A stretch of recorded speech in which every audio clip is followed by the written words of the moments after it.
ce que tu prononces sur tes enfants a de l'impact sur tes enfants. Même si tu es en colère, il ne faut pas dire n'importe quoi. Parce que dans la bouche, il y a la bénédiction et la malédiction. Tu vas dire dans Jacques 3, il y a un grand pouvoir sur la bouche. Amen. Tout peut passer. Mais quand tu as la parole de Dieu, on peut te chasser au travail. On peut te voler tout, te dépouiller tout. Mais si tu as la parole, tu vas comprendre ce que Jésus a dit, que l'homme ne vit pas du pain seulement, mais de la parole et toute parole qui sort de la bouche de Dieu. Être délivré de la malédiction familiale. C'est le titre de l'enseignement. Alléluia. Beaucoup d'enfants de Dieu disent, moi ça ne me concerne pas. Parce que je suis une nouvelle créature. Et je suis d'accord que tu es une nouvelle créature. Je parlais avec un enfant de Dieu, je dis, est-ce que ça ne te concerne pas? Non, ça ne me concerne pas. La malédiction familiale ne me concerne pas parce que je suis né de nouveau. Alors, ça dit qu'il dit, Jésus est mort pour toutes les malédictions, donc ça ne me concerne pas. Je vais demander, est-ce que tu tombes malade? Oui, parfois, oui, mais je suis guéri. Est-ce que tu connais quelqu'un qui était un enfant de Dieu, mais qui est mort de la maladie? Tu connais quelqu'un? Né de nouveau, nouvelle créature, qui est tombé malade, mais qui est mort quand même. Alors, pourquoi la parole de Dieu dit que par ces maîtrissures, nous sommes guéris. Donc, on n'est pas censé être malade. Amen. C'est ça. On va voir l'enseignement que j'ai intitulé « Être délivré ». Alléluia. Il y a des choses que nous voyons qui sont claires. Tu peux nier ça. Tu peux dire « Non, c'est pas vrai, mais c'est réel ». Amen. Alors, on va voir quelque chose. Il y a quelqu'un qui est né d'un homme et d'une femme ici. Il y en a? Tu es né d'un homme et d'une femme.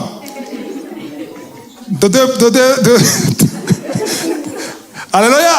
Donc, si tu es né d'un homme et d'une femme, tu es d'accord avec moi que tu as le sang de ton père et le sang de ta mère en toi. Donc, il y a ceux qui ressemblent à leur père parce qu'ils ont le sang de leur père. Il y a ceux qui ressemblent à leur mère parce qu'ils ont le sang de leur mère. Alléluia. On est d'accord avec ça? Alors, maintenant, on va creuser dans la parole de Dieu. Alléluia. Pour voir c'est quoi le sang, bibliquement parlant. C'est là où tu vas bien comprendre. Amen. Et on va voir comment la parole de Dieu nous montre, surtout avec la loi de Moïse, qui avait des conséquences au péché, les iniquités, les péchés. C'est que les péchés que tu faisais, il y avait des conséquences sur tes enfants, et sur les enfants de tes enfants, et les enfants de tes enfants. Donc il y a les enfants qui allaient payer les péchés de leur père. Et aussi il y avait les enfants qui allaient bénéficier de la crainte de Dieu, des bonnes actions de leur père. Alléluia. Amen. Voilà. Bon, mais c'est encore flou. On va d'abord dans Exode 20, Exode chapitre 20. Là, quand on commence le chapitre, on parle de quoi? Des 10 commandements. D'accord? Et les 10 commandements, certains qui vont me suivre sur YouTube vont être étonnés. Parce qu'il y a un commandement qu'on n'a pas appris quand on était petit. Il y a un commandement qu'on avait caché. Et ce commandement est dans la Bible. Le verset 4 et 5, surtout verset 5. Lisez le verset 5. Tu ne te prosterneras point devant elles. Devant les idoles. Tu ne vas pas te prosterner devant les idoles. Et tu ne les serviras point. Car moi, l'Éternel, ton Dieu, je suis un Dieu jaloux. Il est un Dieu jaloux. Il était jaloux. Est-ce qu'il est encore jaloux? Donc il a toujours la jalousie. Donc quand tu te prosternes ou tu prends quelque chose, quelqu'un d'autre ou quelque chose comme Dieu, il est jaloux. Ça c'est un des commandements de Dieu. Tu ne vas pas te prosterner. Est-ce que tu avais vu ça quand tu étais petit? Parmi les 10 commandements qu'on a appris, il y avait ça? Non, mais c'est dans la Bible. Donc tu ne vas pas te prosterner parce que je suis un Dieu jaloux qui punit. Qui punit l'iniquité des pères sur les enfants jusqu'à la 3e génération et la 4e génération de ceux qui me haïssent. Donc la punition n'est pas juste sur les enfants. Il y a la première génération qui va subir les conséquences, d'accord? Il y a la 2e génération qui subit les conséquences, pas de leurs parents, de leurs grands-pères, parents. Il y a aussi la troisième génération, les pauvres. Et jusqu'à la quatrième génération. Ce que toi tu as fait, ça va s'arrêter à la quatrième génération comme conséquence. Donc la cinquième génération va subir des autres. Ça ne finit pas. Parce qu'ils vont subir des autres générations qui sont proches. Verset 6. Verset 6. Et qui fait miséricorde jusqu'à 1000 générations à ceux qui m'aiment et qui gardent mes commandements. Alléluia. Donc les conséquences, première génération, deuxième génération, et troisième génération, et quatrième génération. Les avantages.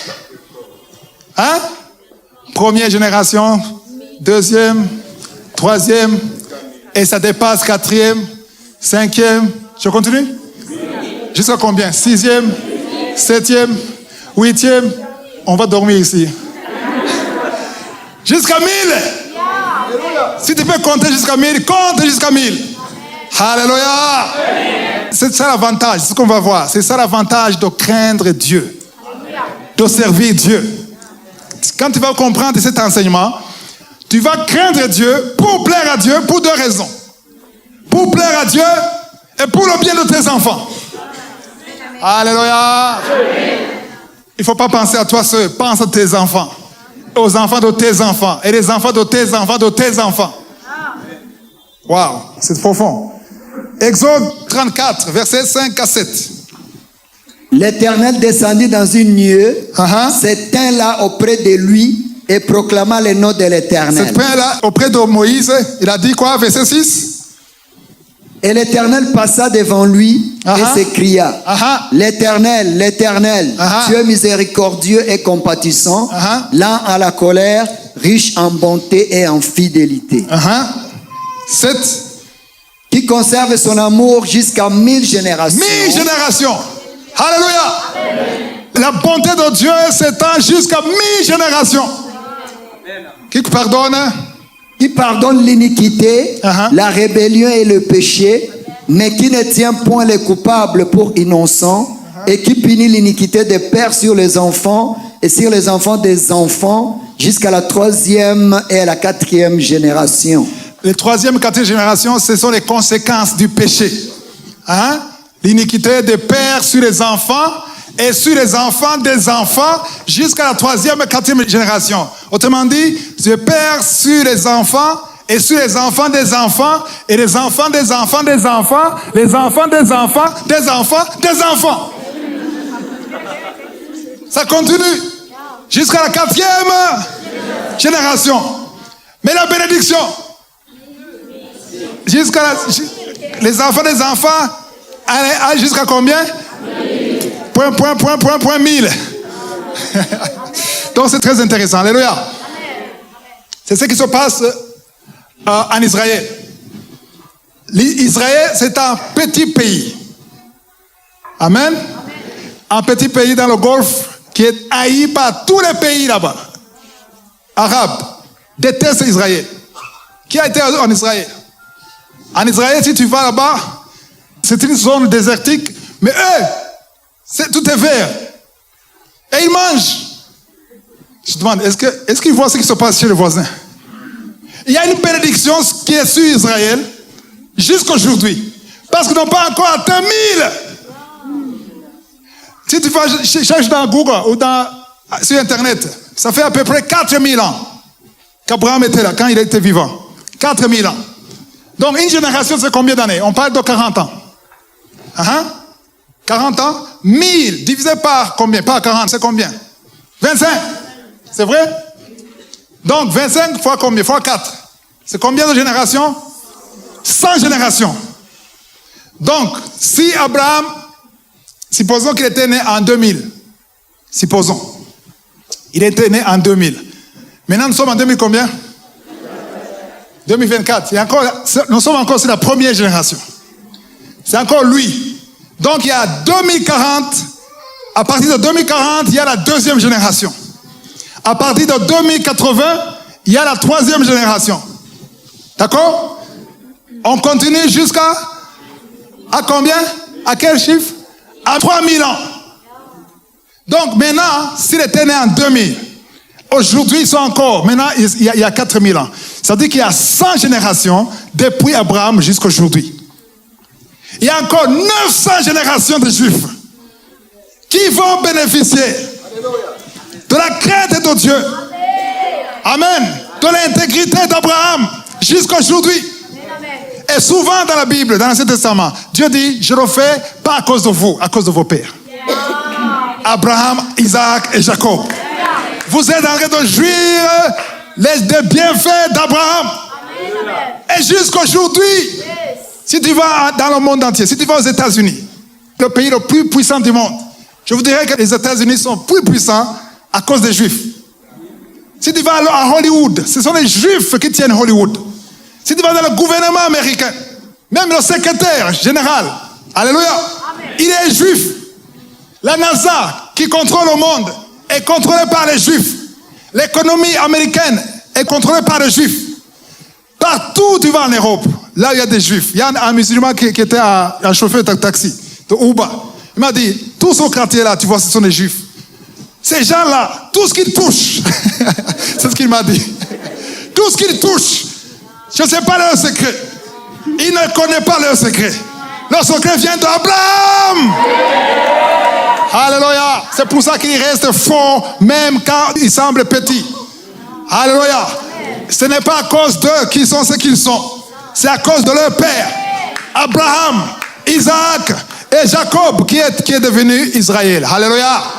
Et j'aime beaucoup dans Galates, chapitre 2, chapitre 2, chapitre 3, on nous donne espoir. On nous dit, quand Jésus a été sur la croix, il a été crucifié, c'est-à-dire que nous avons eu le droit. Nous qui sommes appelés païens, nous avons le droit de la bénédiction d'Abraham en Jésus. Alléluia. Donc la bénédiction d'Abraham n'est pas limitée sur le sang juif maintenant. Alléluia. Si tu crois en Jésus, ce qu'il a fait sur la croix, il a brisé. Amen. Pour que même les étrangers puissent bénéficier. Alléluia. La bénédiction d'Abraham. Alléluia. Amen. Alors ça, on parle d'Abraham. Maintenant, on parle de toi. Alléluia. On va parler de toi. Toi, si tu crains Dieu, amen, les actes que tu fais, les enfants de tes enfants, jusqu'à la mi-génération. Alléluia. Mais si tu désobéis Dieu, si tu désobéis Dieu, tu fais de mauvaises choses, les actions que tu fais, il y aura des conséquences jusqu'à la 4e génération. Amen. C'est ça la loi. Alléluia. Alléluia. Maintenant, je parle de toi qui es victime des choses que tes parents ont fait. Est-ce qu'on a lu dans Exode 34? On l'a lu. Voilà. Alléluia. On a parlé de combien de générations? 4. Alors, tu es né d'un homme et d'une femme. Papa et maman. Même si c'est un vieux, c'est ton papa. C'est son sang qui est en toi. Amen. Alors, il y a un homme et une femme qui t'ont mis au monde. Et cet homme et cette femme, ils sont deux, ils ont des parents, ils ont eu des parents. Ils viennent des parents. Donc, chacun a 2 parents. Donc, c'est 2 plus combien? Plus 4. Jusqu'à la 2e génération. D'accord? 3e génération, les 4 aussi ont des parents. Ça veut dire 8. Plus 8. 2 plus 4 plus combien? 8. C'est pas fini. 4e génération. 8, chacun a 2 parents, ça fait 16. Donc 2 plus 4 plus 8 plus 16 égale combien? 30. En toi, il y a 30 personnes dans ton corps. C'est scientifiquement prouvé, oui. Peut-être tu ressembles à ton arrière-grand-père. Cet enfant, c'est son papa, c'est sa maman, mais il ne ressemble à personne. Et il ressemble au grand-père. Oui, ça arrive. Ou bien l'enfant ressemble à sa grand-mère, son oncle maternel. Exactement, comme son oncle maternel. Mais il ne ressemble pas à son père ou sa mère. Pourquoi? Parce que c'est le sang. Amen. Alors, maintenant, j'ai commencé à parler du sang pour qu'on comprenne que sur ce point, nous sommes d'accord. D'accord? On est d'accord. Maintenant, on va dans Lévitique, chapitre 17, verset 11, pour voir c'est quoi le sang? Où est l'âme? Car l'âme de la chair est dans le sang. Je vous l'ai donné sur l'autel afin qu'il servît d'expiation pour vos âmes, car c'est par l'âme que le sang fait l'expiation. Voilà. Donc, l'âme est où? Dans le sang. Alléluia. Donc, là, ça devient fort. Si l'âme est dans le sang, tu es d'accord que tu as les 30 personnes en toi. Mais l'âme est dans le sang. Si tu as le sang de tel, ça veut dire que son âme est en toi. L'âme, c'est quoi? L'âme, c'est quoi? L'âme est faite de quoi? L'âme est faite des émotions. L'âme est faite de la pensée. L'âme est faite de la volonté. Voilà pourquoi tu trouves un enfant qui a le caractère de son grand-père. Arrière-grand-père qui ne connaît pas. Amen. Tu as la colère de ton arrière-grand-père. Tu as le comportement de ton arrière-grand-père, arrière-grand-mère. Pourquoi? Parce que l'âme, ça se transfère. L'âme est dans le sang. C'est ce qu'on a dit ici. Ce n'est pas seulement sur les animaux, même les humains. Alléluia. Tu peux parler, tu peux penser comme ton père. Il y a un enfant qui est né adopté, mais tu trouves qu'il a un comportement de quelqu'un qui ne connaît même pas. Parce qu'il y a le sang en lui. Amen. Et ça, ce n'est pas seulement pour le caractère. Il y a même les maladies. Vous savez ça? Il y a les choses qu'on dit, souvent quand tu es chez un médecin, il te pose souvent la question, est-ce qu'il n'y a pas quelqu'un dans ta famille? Il y a des docteurs ici. Il te dit, est-ce qu'il n'y a pas quelqu'un dans ta famille qui a cette maladie? Et si tu dis oui, voilà, c'est ça. C'est héréditaire. Ça vient de la famille. Il y a le papa qui avait ça, il y a le grand-père qui avait ça, maintenant tu as ça, et ton fils aura ça. Waouh! Tout le monde est fâché maintenant. Waouh! Qu'est-ce que je fais alors? Je continue? Tout le monde est fâché et déçu. La question c'est la même. Qu'est-ce qu'on fait alors? Dis à ton ami, qu'est-ce qu'on fait alors? Dis à ton voisin, qu'est-ce qu'on fait alors? Waouh! Essayons de voir ce qu'on peut faire. Je ne suis pas venu vous donner une mauvaise nouvelle. Je suis venu vous donner la bonne nouvelle. Alléluia! Alléluia! Alléluia! Je suis venu te montrer que oui, ça c'est la réalité sur le terrain. Amen. Mais je veux te montrer que toi qui es né de nouveau, amen, qui a accumulé toutes ces malédictions en toi, tu peux casser ça pour que ça meure en toi. Je vois des sourires maintenant. Alléluia. Ça doit être cassé en toi. Et ça, c'est très important. C'est un message très sérieux parce que si tu ne casses pas ça en toi, tu vas transférer ça dans ton enfant. Amen. Tu dois casser complètement. Tu dis, maintenant, oui, c'est venu de 4e, 5e, mais maintenant, à partir de moi, c'est fini. Alléluia. Amen. Et tu dois commencer quelque chose de nouveau qui va durer pendant 1000 générations. Alléluia. Et ça commence sur toi. Amen. Parce que tu es une nouvelle créature, les choses anciennes sont passées, voici toutes choses sont devenues nouvelles en Jésus-Christ. Alléluia. Alléluia. J'ai vu beaucoup de chrétiens qui disent, moi je ne peux pas tomber malade. Pourquoi? Et ils souffrent, ils ne font que tousser. Je ne peux pas tomber malade. Alors ça c'est quoi? Ça ce sont des symptômes. Moi je ne tombe pas malade. Je refuse de tomber malade. Mais tu es malade. Accepte au moins qu'on prie pour toi. Et ceux qui disent qu'ils ne tombent pas malade, ils n'acceptent même pas la prière. Parce qu'accepter la prière, c'est accepter la maladie. Mais la parole de Dieu ne dit pas que Jésus a été crucifié. Par ses maîtrissures, on ne tombe pas malade. Ce n'est pas ce qui est écrit. Il est dit que par ses maîtrissures, nous sommes guéris. Tu tombes malade, pourquoi? Parce que tu portes un corps corruptible. Dans 1 Corinthiens 15, on parle d'un corps incorruptible. Quand Jésus va venir pour prendre l'église, il y aura un corps incorruptible.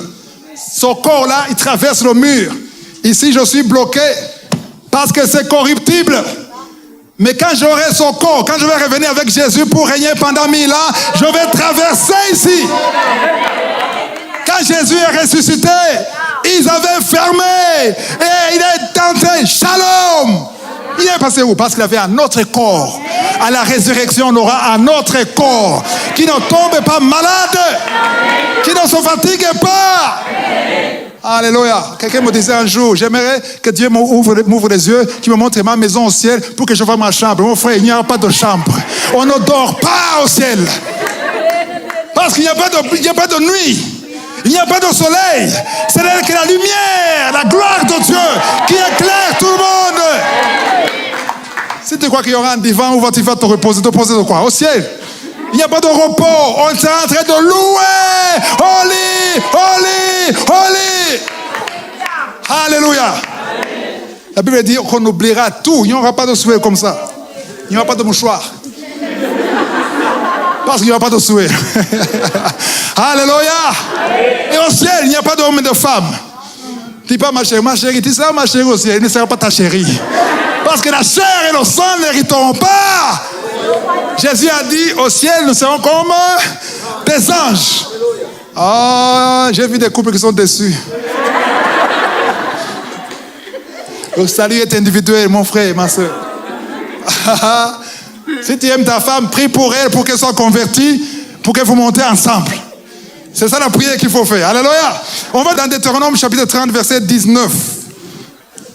Deutéronome 30, verset 19. J'en prends aujourd'hui à témoin contre vous le ciel et la terre. J'ai mis devant toi la vie et la mort, la bénédiction et la malédiction. Choisis la vie afin que tu vives, toi et ta postérité. Toi et ta famille. Et tes enfants. Alléluia. Il faut comprendre que les actions que tu fais, ils auront de l'impact sur les enfants de tes enfants.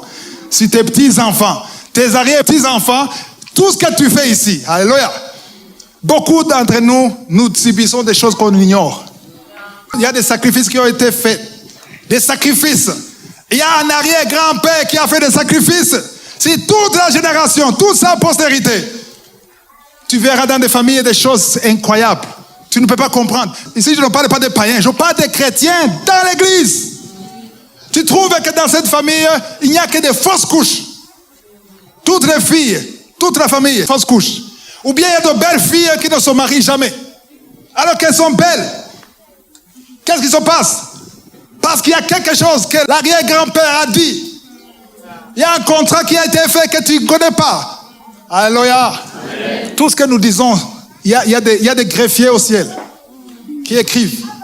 C'est pour ça qu'on verra un verset puissant qui montre que sur la croix, Jésus a effacé tous ses contrats. Mais il faut avoir 7 foi et marcher dans 7 promesses. Alléluia. Tu trouves des maladies, tu trouves que tout le monde, je connais une famille, tout le monde est ivrogne, alcoolique. Et tu trouves que les parents, les enfants des enfants, ça c'est une malédiction familiale.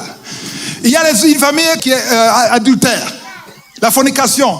Et tu trouves que le papa et les enfants, tous, ils sont toujours dans l'adultère, dans la fornication. Pourquoi? C'est pas parce qu'ils aiment les femmes comme qui? Comme Samson. C'est parce qu'il y a un lien. Il y a un lien. Tu nais avec ça. Et tu dois couper ça. C'est pour cela qu'on va prier à la fin. On va couper ça.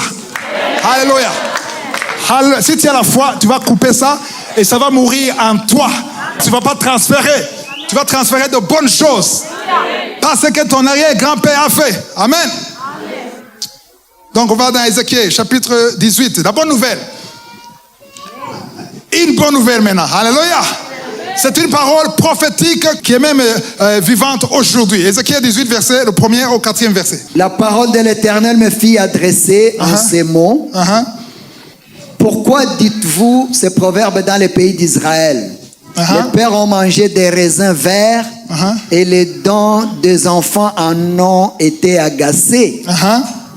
Je suis vivant, dit le Seigneur, l'Éternel. Vous n'aurez plus lieu de dire ces proverbes en Israël. Wow. Répète un peu ça. Je suis vivant, dit le Seigneur, l'Éternel. Vous n'aurez plus lieu de dire ces proverbes en Israël. Continue. Voici, toutes les âmes sont à moi. Toutes les âmes sont à moi. L'âme du Fils comme l'âme du Père. L'une et l'autre sont à moi. L'âme qui pêche, c'est celle qui mourra. Alléluia. Donc ça ne va pas continuer comme ça et tu dois refuser que ça continue comme ça. Pourquoi je le dis? Il suffit de regarder à côté de toi, dans ta famille, là où tu es, avec les amis. Tu vas trouver quelque chose qui domine dans chaque famille. Et on verra ça. On va voir ça un peu plus tard. Alléluia. On verra que chaque famille a des liens. Et les gens ne veulent pas accepter. Non. Il n'y a pas un démon qui peut dominer dans ma famille. Il est là. Il est là. Tu crois qu'il a peur de toi? Un démon qui a dit à Jésus, mets-toi à genoux devant moi. Il va avoir peur de toi. S'il n'a pas peur de Jésus, tu peux oser parler à Jésus. Et toi, qui es-tu? Alléluia. Le démon va fuir à cause de Jésus en toi. Amen. Le premier pas, il faut refuser. Ça, c'est une bonne nouvelle. Le deuxième verset. Je peux voir le deuxième verset. Pourquoi dites-vous que les pères ont mangé des raisins verts? Les dents des enfants ont été agacées. Normalement, ça devait être les dents des pères. Mais ce sont les dents des enfants qui n'ont même pas mangé de raisins. C'est injuste. Amen. Et c'est pour ça que Jésus est mort, pour qu'il y ait de la justice. Amen. Alléluia. D'abord, il faut comprendre l'ennemi. Si tu veux gagner la guerre, il faut comprendre l'ennemi. L'ennemi, quand tu sous-estimes l'ennemi, c'est une erreur. Parce que quand je vois ce que la Bible dit de l'ennemi qui est Satan, la Bible n'a jamais parlé de Satan comme un petit démon. Le petit démon de rien du tout. Je vais continuer à dormir. Ça, c'est de l'ignorance. Dans Ephésiens chapitre 2, verset 2, qu'est-ce qu'on dit de Satan? Chapitre 2. Vous qui étiez morts par vos offenses et par vos péchés, verset 2, dans lesquels vous marchiez autrefois selon le train de ce monde, selon qui le prince de la puissance de l'air. Ça, c'est pas un petit enfant. De l'esprit qui agit maintenant dans les fils de la rébellion. Il agit toujours. Qui t'a dit qu'il est emprisonné? Non. Ce n'est pas le moment. Il sera en prison pendant 1000 ans, mais ce n'est pas encore le moment. Il a dit à Jésus, j'ai eu le pouvoir, je le donne, j'ai la richesse, je donne à qui je veux. Jésus n'a pas dit, tu mens. Il n'a pas dit ça. Alors, il est le prince de la puissance de l'air. Il ne faut pas minimiser l'ennemi. Il faut fuir en Jésus. C'est la meilleure façon de dominer le diable. Amen. Alléluia. Dans 2 Corinthiens 4:4, on parle du Dieu de ce siècle. On parle de Satan comme le Dieu de ce siècle. Jean 12, verset 31, on dit que c'est le prince. Jésus même dit que c'est le prince de ce monde. Alléluia. C'est le prince de ce monde. C'est lui. Il a eu tout son pouvoir, mais Jésus est au-dessus de toute autorité, de toute puissance, de toute domination. Et Jésus est assis à la droite du Père. Alléluia. Alléluia. Donc ça dit que les enfants de Dieu, souvent on a peur parce qu'on ignore qui est Jésus et qui nous sommes en Jésus. Qui sommes devenus en Jésus. Amen. Et le diable veut que tu aies peur de lui. Et que tu vois sa force.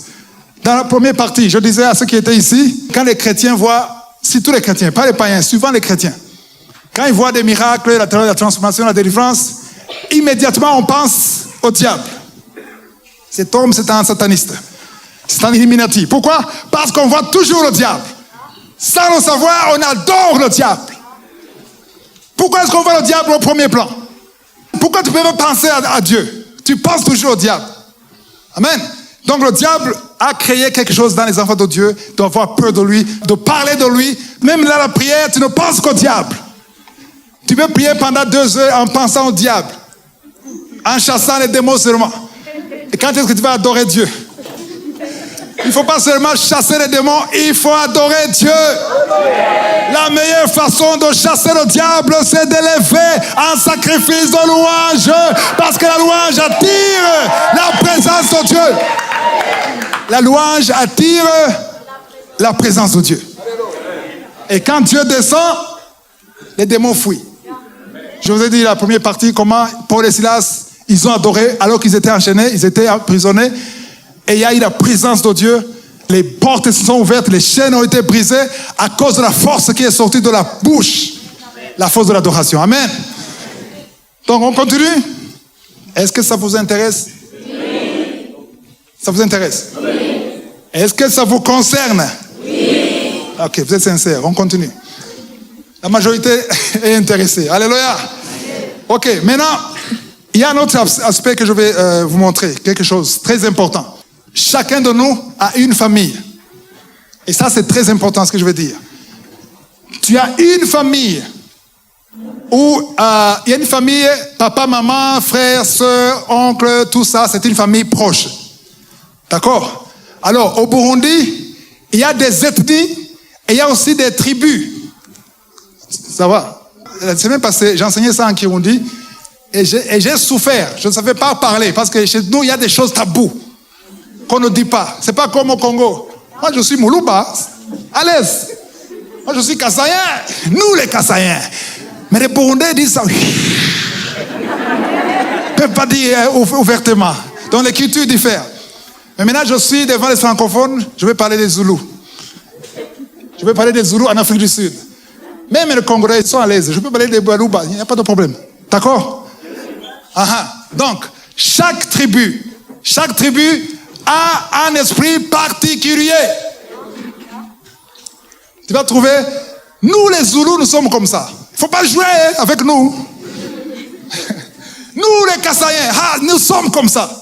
Et quand tu observes, la majorité sont comme ça. Ils ne mentent pas. Ce qu'ils disent, bien sûr, ce n'est pas tout le monde, ce n'est pas 100%, mais la majorité. Tu vas voir des combats, non, il a insulté les Quinois, il a insulté les Kassaïens, il a insulté les Sud-Africains. Tu défends quoi? Cherche la vérité. Amen. Alléluia. Amen. Dans chaque famille, dans chaque tribu, dans chaque pays, il y a de bonnes et de mauvaises choses. Alléluia. Donc les chrétiens sont appelés à sélectionner, garder les bonnes choses. Peu importe ton pays. Ceux qui vont suivre son message, c'est beaucoup d'autres nationalités. Ce n'est pas seulement les Congolais et les Burundais. Amen. Mais il faut savoir, peu importe la nature de ton pays, ne garde pas tout ce qui est dans ton pays, parce qu'il y a des choses mauvaises. Tous les pays du monde, il y a des choses mauvaises et des bonnes choses. Moi, j'aime et je respecte beaucoup la culture.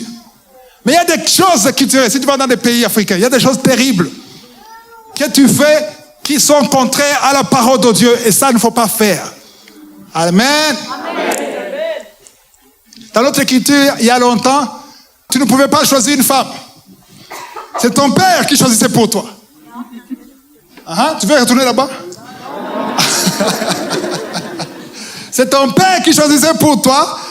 Donc, tu vas épouser une femme qui est admirée par ton père. C'est pas lui qui va coucher avec elle, mais c'est toi. Et la femme découvre son mari quand? On m'a dit que le lendemain. Est-ce que c'est vrai?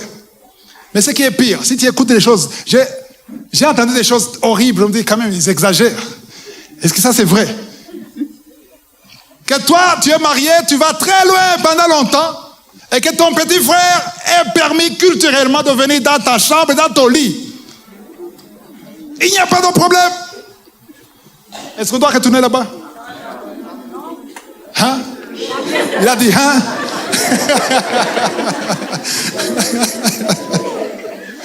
Alléluia. Même aujourd'hui, il y a des choses qu'on fait qui sont liées au sacrifice. Amen. Donc, il faut prier. Ce qui est bien, il faut suivre. Ce qui n'est pas contraire à la parole de Dieu, il faut suivre. Amen. Parce que chaque famille, chaque tribu, par exemple les Zoulous, je parle des Zoulous parce qu'il n'y a pas un Sud-Africain ici, donc je suis à l'aise. Par exemple, en Zoulou, il y a le père des Zoulous. Tout, jusqu'à maintenant, tous, comme les Juifs viennent d'Abraham, tous ces Zoulous viennent d'un père. Toi aussi, tu connais ton tribu, la tribu, donc ta famille, tribu, tout ça, tu viens d'un père. Et beaucoup savent même le nom du père. Amen. Mais tu ignores ce que son père a fait, qui a de l'impact sur toi. À l'époque, en Afrique en général, il y avait de la sorcellerie, du fétichisme. Amen. Tu vas chez le féticheur, tu parles et tu prononces des paroles. Tu confesses des paroles sur la génération, la postérité.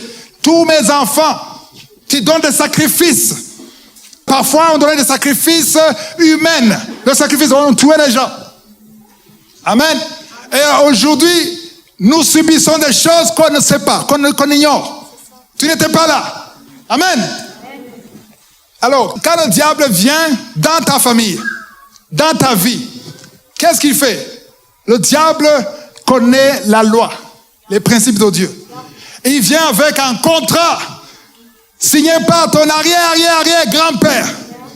Il a fait des choses et c'est cet acte qui lui donne accès d'entrer dans ta famille. Et ça, il faut le savoir pour le combattre. Ne dis pas seulement, je suis né de nouveau, je suis né de nouveau. Si tu regardes les chrétiens, beaucoup de chrétiens sont dominés par le diable, alors qu'ils sont dans l'église. Je le dis parce qu'on fait des délivrances des enfants nés de nouveau. Des chrétiens nés de nouveau, et souvent, ils sont possédés par des démons qui parlent des choses des ancêtres. Ça, c'est une réalité. Amen. Mon peuple périt par manque de connaissance. Il faut connaître ça pour combattre. Amen. Alors, tu vois des choses qui ne marchent pas dans ta famille. Tu peux remarquer, je connais, il y a un pasteur américain. Il a perdu sa femme. Il avait 2 enfants, 2 petits-enfants. Sa femme a eu un accident. Elle est morte sur place. Et plus tard, la petite fille qui est née, qui avait peut-être 5 ans, quand elle avait une vingtaine, elle a eu un accident à la même place. Elle est morte comme sa mère. Lui, il n'a pas compris. Pourquoi? Parce qu'il explique, c'est comme ça. Ce sont les épreuves. Dieu veut travailler mon caractère. Il ne comprend pas ce qui se passe. Alors, il faut comprendre ça. Quand tu ne comprends pas cela, je loue le Seigneur dans toutes les circonstances. Alors que tu es envahi. C'est pas normal. Il y a des choses qui ne sont pas normales. Dans la famille, le 2e enfant a toujours l'asthme. C'est toujours comme ça. Même dans la 2e génération, 3e génération. Pourquoi? Parce que c'est un lien. C'est un lien. Il y a des morts prématurées. Il y a des choses qui se répètent souvent. Et tu remarques que c'est pas normal. Donc, ça veut dire qu'il y a quelque chose qui est programmé. Tu dois déprogrammer ça. Alléluia. Au nom de Jésus. Waouh. Il y a un verset que je veux qu'on lise. Waouh. Colossiens, chapitre 2. Est-ce que tu as préparé ça? Voilà, 14, verset 14. C'est très intéressant. Je veux qu'il lise ça. Il a effacé l'acte dont les ordonnances. Dieu a effacé l'acte dont les ordonnances nous condamnaient. Quelle ordonnance? L'acte de la confession. L'acte du sacrifice de ton patriarche. Tout ce qu'il a dit sur toi, sur vous, et même tes enfants. Il y a un acte que le diable présente devant Dieu. Pour réclamer ta vie, il y a un acte qui te condamne à cause des péchés. Alléluia. Et cet acte, qu'est-ce qui est écrit? Les péchés de tes arrière-grands-pères, arrière-grand-mères. Tous les péchés, tous les sacrifices qu'ils ont faits, c'est écrit quelque part. Amen. C'est pour ça que je vous ai dit, il faut observer ce qui sort de ta bouche. Même quand tu es en colère, ça faut savoir ce que tu dis, ce que tu prononces sur tes enfants a de l'impact sur tes enfants. Même si tu es en colère, il ne faut pas dire n'importe quoi. Parce que dans la bouche, il y a la bénédiction et la malédiction. Si tu vas dire dans Jacques 3, il y a un grand pouvoir sur la bouche. Amen.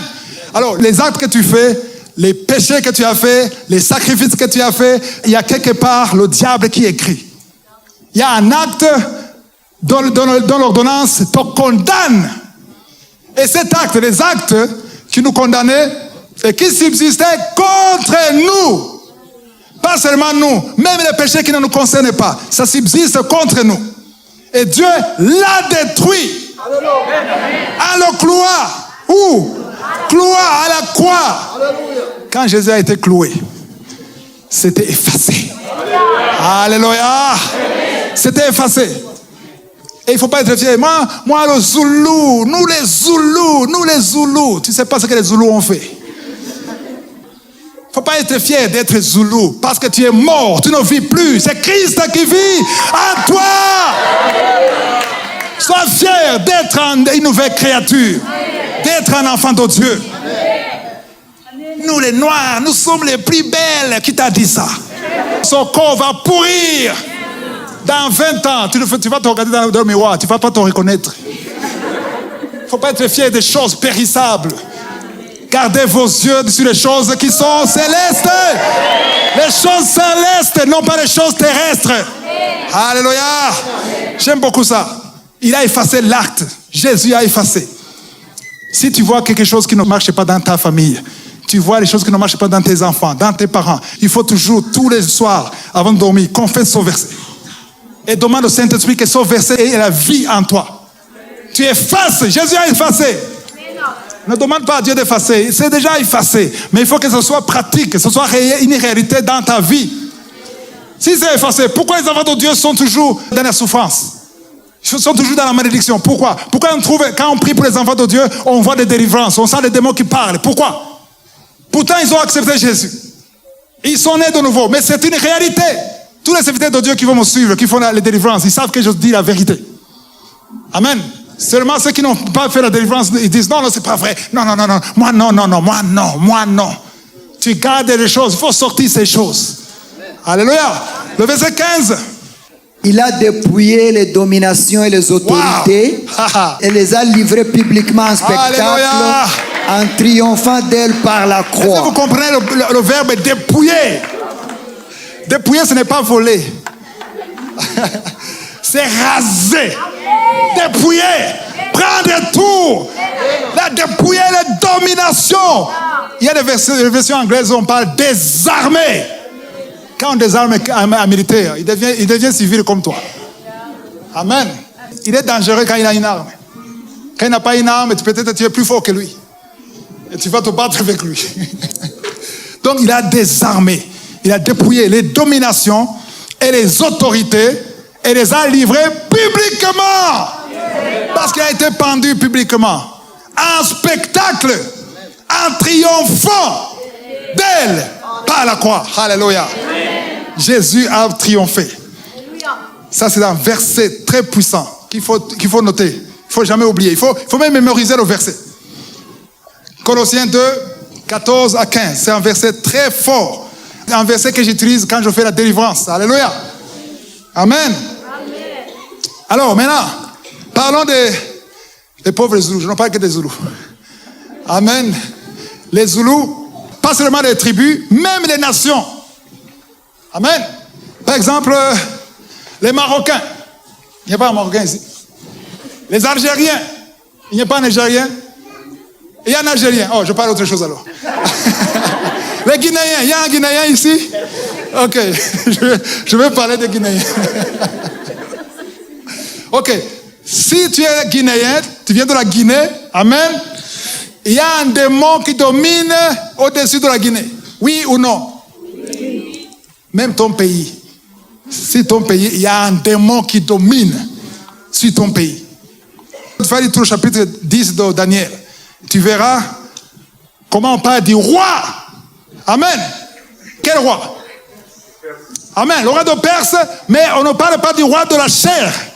On parle d'un roi spirituel qui a bloqué l'ange Gabriel pendant 21 jours. Alléluia. Si tu vas en Tanzanie, il y a un roi qui commande au ciel. Là, il y a une présidente, mais il y a aussi un roi. Amen. Donc, ce roi spirituel, c'est là où on dit dans Ephésiens 6, 12 que nous ne vont pas lutter contre la chair et le sang. Mais on lutte contre qui? Contre les autorités, les dominations, les esprits méchants dans les lieux célestes. Ils sont là, que tu le veuilles ou pas, ils sont là. Il y a des démons qui dominent sur la famille.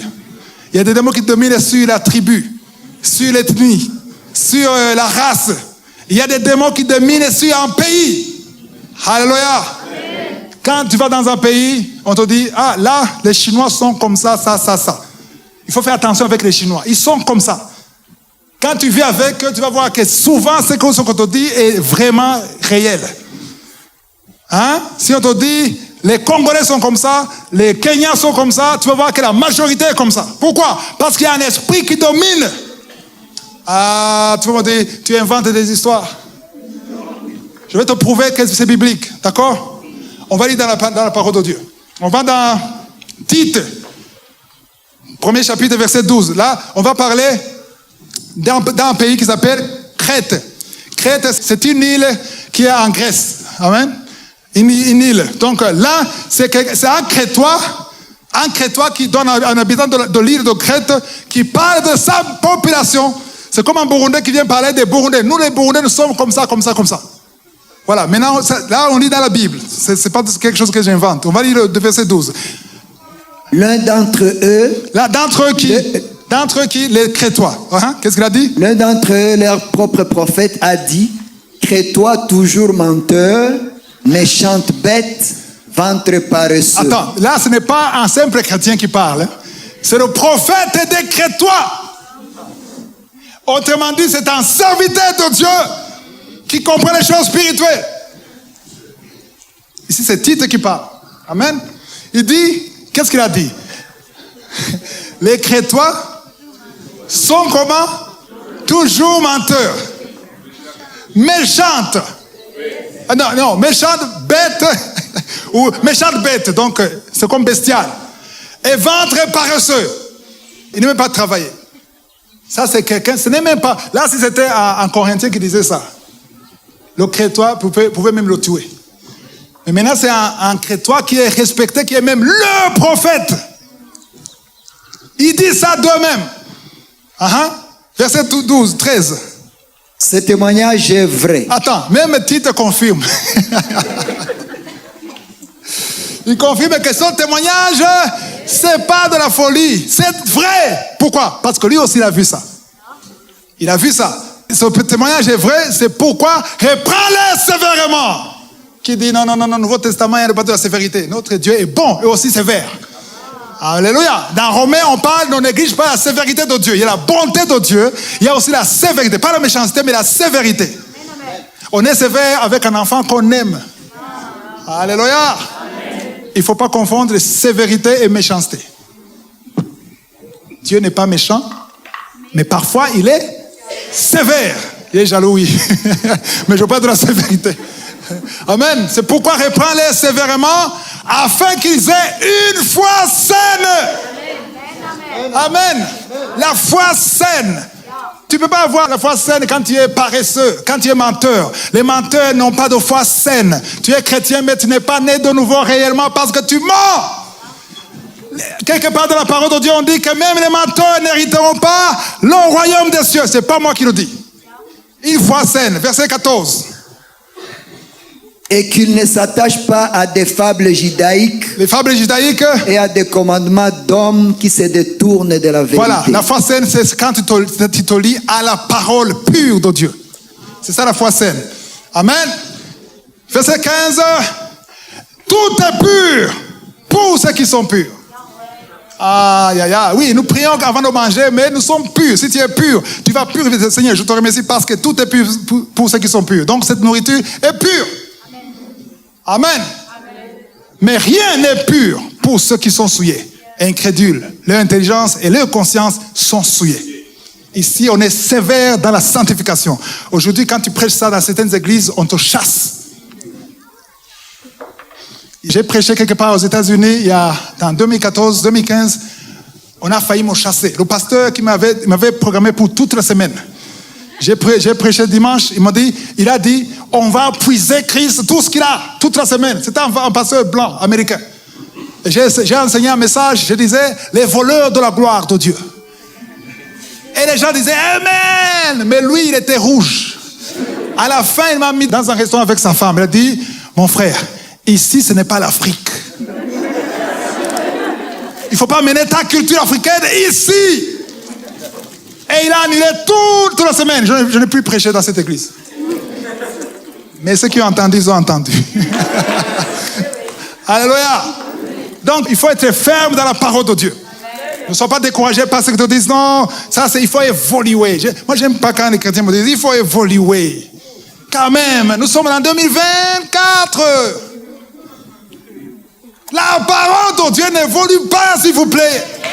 Ça n'évolue pas. Ça n'évolue pas. Le monde évolue. La médecine évolue. La technologie évolue. La démarche évolue. Mais la parole de Dieu. Amen. La parole de Dieu n'évolue pas. Tout passera, mais la parole de Dieu ne passera jamais. J'aime beaucoup ça. Quand je parle de ça, j'ai envie de voler. J'ai des ailes. Alléluia. Parce que la parole de Dieu, tout peut passer. Mais quand tu as la parole de Dieu, on peut te chasser au travail. On peut te voler tout, te dépouiller tout. Mais si tu as la parole, tu vas comprendre ce que Jésus a dit, que l'homme ne vit pas du pain seulement, mais de la parole et toute parole qui sort de la bouche de Dieu. Quand Dieu parle, même ce qui n'existait pas va exister. C'est pour ça qu'il a parlé. Et une femme, alléluia. Oh non. Une femme de 89 ans, Sarah, 89 ans, s'il vous plaît. Est-ce que tu as vu quelqu'un, une femme de 89 ans? Tu l'as déjà vu? La maman a 84 ans. Imagine dans 5 ans. Dans 5 ans. Non, je ne veux pas prophétiser. Non, n'aie pas peur.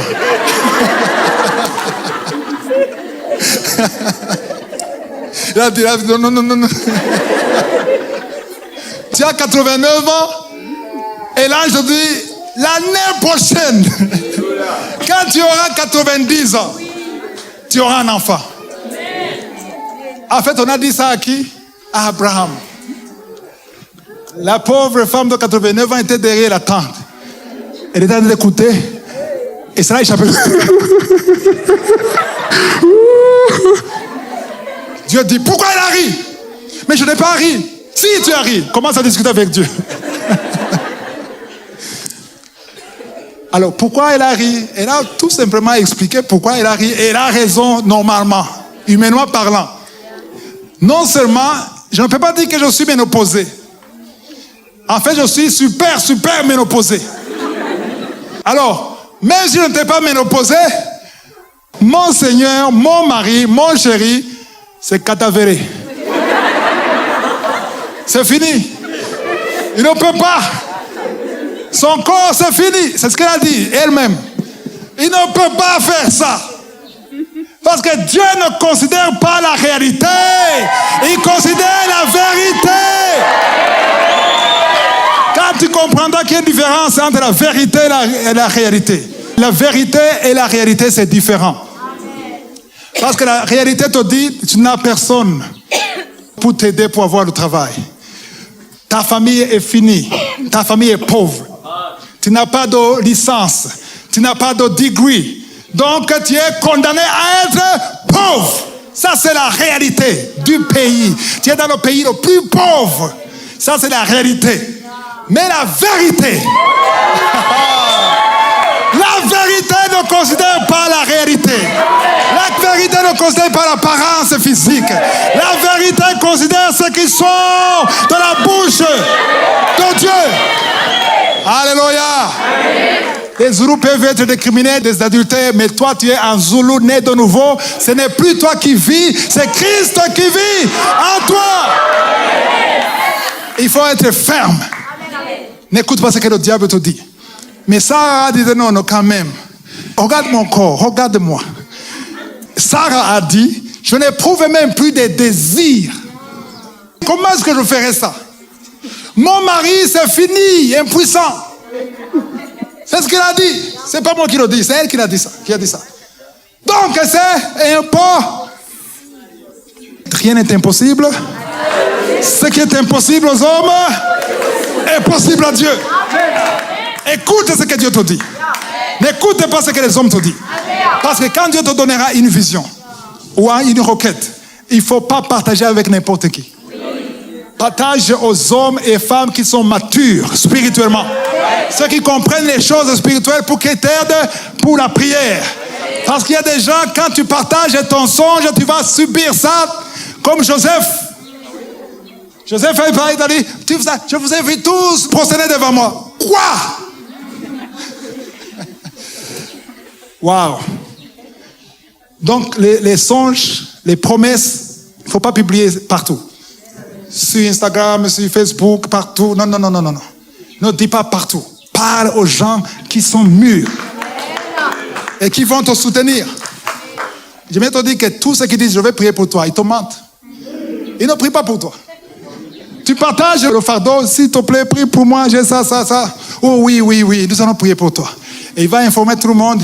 Prions pour ma soeur. Elle a un problème. C'est une façon de divulguer l'information et ne prie même pas. Il ne faut pas parler à tout le monde. Parle aux gens qui ont un cœur d'intercession. Qui va te soutenir. Alléluia. Parce que c'est comme ça. Le diable ne peut pas lire tes pensées. Il peut entendre ce que tu dis. Il peut voir ce que tu fais. Amen. Il y a des secrets que Dieu t'a donnés dans ton cœur. Tu commences à divulguer partout. Amen. Il faut parler à des gens sélectionnés. C'est ça la sagesse. Amen. Donc tout est pur pour ceux qui sont purs. Le dernier verset et on termine. 1 Pierre 5, versets 8 à 9. Soyez sobre, veillez. Votre adversaire, le diable, rôde comme un lion rugissant, cherchant qui il dévorera. J'aime beaucoup le verset 9. Verset 9, je vais le lire. Verset 9. Résistez-lui avec une foi ferme. Qu'est-ce qu'une foi ferme? C'est une foi qui ne chancelle pas. Une foi, même si on te dit le contraire, même si tu vois le contraire. Alléluia! Alléluia! Ce n'est pas parce que tu as 40 ans que tu n'auras pas un mari. La foi ferme dit, le mari vient de Dieu. Sans considérer l'âge. Ce n'est pas parce que tu as 45 ans que c'est fini pour toi. Ce n'est pas parce que tu as 50 ans que tu ne peux pas concevoir. Parce que le Dieu qui a fait concevoir une femme de 89 ans, plus de 50 ans de stérilité, il peut le faire pour toi. C'est ça la foi ferme. C'est ça la différence entre la foi et la confiance. Qui connaît la différence? Qui connaît la différence? La foi, c'est croire. Hein? Ce que tu ne vois pas. Tu marches par ce que tu ne vois pas. Tu crois que Dieu est capable. Mais il suffit qu'il y ait des problèmes, des informations contraires, et commence à faire comme ça. Alléluia. Quand j'étais encore bébé spirituel, parfois je voyais dans le rêve, j'avais un château qui faisait ça. Et je vois des fissures. Je suis allé chercher un serviteur de Dieu, un pasteur. Je dis, pasteur, j'ai vu ça. Je crois que Dieu m'a promis une maison, mais elle va être détruite. Il m'a dit, ce n'est pas une maison, c'est ta foi qui vacille. Et alors il faut faire attention. Il commence à me parler, à me prêcher, à me donner la parole de Dieu. Il dit, ah bon? Waouh! La foi doit être ferme. Jésus a parlé de la foi comme une maison qui est construite sur le sable. Et une maison qui est construite sur le roc. Amen. Quand c'est sur le roc, il y a la tempête. La tempête, c'est quoi? Les problèmes de la vie. Les épreuves que nous traversons, ils viennent pour détruire ta foi. Pour ton information, Satan n'a pas besoin de ta voiture. Parce qu'il ne conduit pas de voiture. Tout simplement. Il n'a pas besoin de ta maison parce qu'il ne vit pas dans la maison. Il n'a pas besoin de ton contrat parce qu'il ne va pas travailler. Mais il peut toucher ta voiture, ton contrat, en cherchant ta foi. C'est ce qu'il cherche. Parce que quand tu perds la foi, il a gagné. Tous ceux qui se lamentent, ils ont perdu la foi. Tous ceux qui pleurent, qui condamnent Dieu, ils ont perdu la foi. Tous ceux qui condamnent les hommes, c'est à cause de lui que je suis dans cette situation. C'est à cause de mon père. C'est à cause de ma femme. C'est à cause de mon frère. Pourquoi? Parce que tu vois la chair et le sang. Et la parole de Dieu nous dit, ne combat pas, ne lutte pas contre la chair et le sang. Combat, le vrai combat de la foi. Alléluia. Waouh, j'aime beaucoup ça. Donc ça c'est la foi. Mais la confiance, c'est très différent de la foi. La confiance ne change pas. La confiance est comme une montagne qui ne bouge pas. C'est fort. Amen. La confiance, elle est inébranlable. Elle est là. Qu'il neige, qu'il pleuve, elle est là. Je crois que c'est ici. Dans la conférence, je crois que c'est ici. Je vais donner l'exemple. J'aime donner l'exemple de ce garçon de 10 ans qui était dans l'avion. Et l'avion a traversé des moments difficiles, des vents violents. Et tout le monde, le pilote parlait, attachez vos ceintures, soyez prêts pour les masques à gaz, tout ça. Tout le monde avait peur. Même le test, il était comme ça. Tout le monde commençait à prier. Les musulmans priaient, les catholiques priaient, tout le monde. Tout le monde était en train de prier parce qu'on voit c'est la mort. Et le petit, il regardait en riant. Et le test, il le voyait. Comment il se moquait de tout le monde. Et après 5 minutes, ça s'est calmé. Peut-être que Dieu a exaucé les prières de ceux qui ont prié. Et après, quand c'est calme, le test va doucement. Petit, tu as quel âge? Moi, 10 ans. Est-ce que tu es conscient de ce qui allait se passer? Quoi? Qu'est-ce qui allait se passer? Est-ce que tu as vu que l'avion, on allait tous mourir? Toi aussi. Tu es sûr que tout va bien dans ta tête? Tout va très bien dans ma tête. Parce que je connais le pilote. Alléluia. Parce que quand je suis dans l'avion, qui est piloté par lui, je suis sûr à 100% que je vais arriver. Et là, l'hôtesse a dit, c'est qui ce pilote? Moi je le connais. Est-ce que c'est qui? C'est mon papa. Et c'était son père biologique qui pilotait. Donc il avait la confiance totale. Quand c'est papa, j'arrive. Et c'est la confiance que Dieu veut.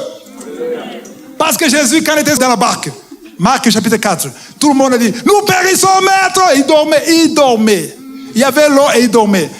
Le cousin était mouillé, il dormait. On l'a réveillé. Réveille-toi, nous mourons, nous périssons. Quand il a dit, oh merci, je vais vous aider. Qu'est-ce qu'il a dit? Homme de peu de foi. Homme de peu de foi. Autrement dit, vous n'avez même pas à me réveiller. Parce que vous devriez vous rappeler ce que je vous ai dit avant de monter dans la barque. Qu'est-ce que je vous ai dit? Je vous ai dit, allons l'autre bord. Ça, c'est sorti de ma bouche. Et ça suffit pour vous protéger. Quand tu es débordé, quand tu as peur, rappelle-toi de ce qui est sorti de la bouche de Dieu. Qu'est-ce que Dieu a dit de toi? Amen. Voilà le message. Alléluia. Wow. Donc, il y a 3 médicaments que je vais vous donner. Il faut les avaler tous les jours. Prescription. Tous les jours. 2 Corinthiens, vous connaissez le verset 2 Corinthiens 5, verset 17. Il faut écrire ça. 2 Corinthiens, verset 5, 17. Quand tu pries pour tes enfants, tu imposes les mains, tu confesses ces versets. Ces 3 versets. 2 Corinthiens 5, verset 17. Luc 10, verset 19. 2 Corinthiens 5, 17 dit, nous sommes une nouvelle créature. Amen. Ok. Luc 10, 19. Je vous ai donné le pouvoir de sursauter, d'éviter, de marcher pour dire d'écraser. D'autres versions parlent d'écraser. De marcher sur les serpents et les scorpions. Parce que les serpents et les scorpions, ils vont mordre tes pieds pour t'empêcher de continuer. Amen. Alléluia. Et de marcher sur toute la puissance de l'ennemi. Et rien ne pourra nous nuire. Colossiens, l'autre là c'est Colossiens 2, verset 14 à 15. Vous avez vu ça? Il a effacé l'acte dont les ordonnances nous condamnaient et qui subsistait contre nous. Et il l'a détruit en le clouant à la croix. Verset 15, il a dépouillé les dominations et les autorités. Ce verset, il faut le mémoriser. Amen. Et les a livrés publiquement en spectacle en triomphant d'elle par la croix. Ces 3 versets, ce sont des bombes atomiques spirituelles. Alléluia. Le diable ne peut pas résister quand tu prononces ces paroles avec foi. Amen. L'objectif, c'est quoi? L'objectif, c'est que toutes ces malédictions familiales, toutes ces 30 personnes qui sont en toi, tu vas détruire ça. Complètement. Amen. Tu vas penser selon la direction du Saint-Esprit. Les choses anciennes vont passer et toute chose sera nouvelle. Amen. Alléluia. Je sens le feu. Je sens le feu du Saint-Esprit. Qui veut la délivrance? Lève-toi par la foi.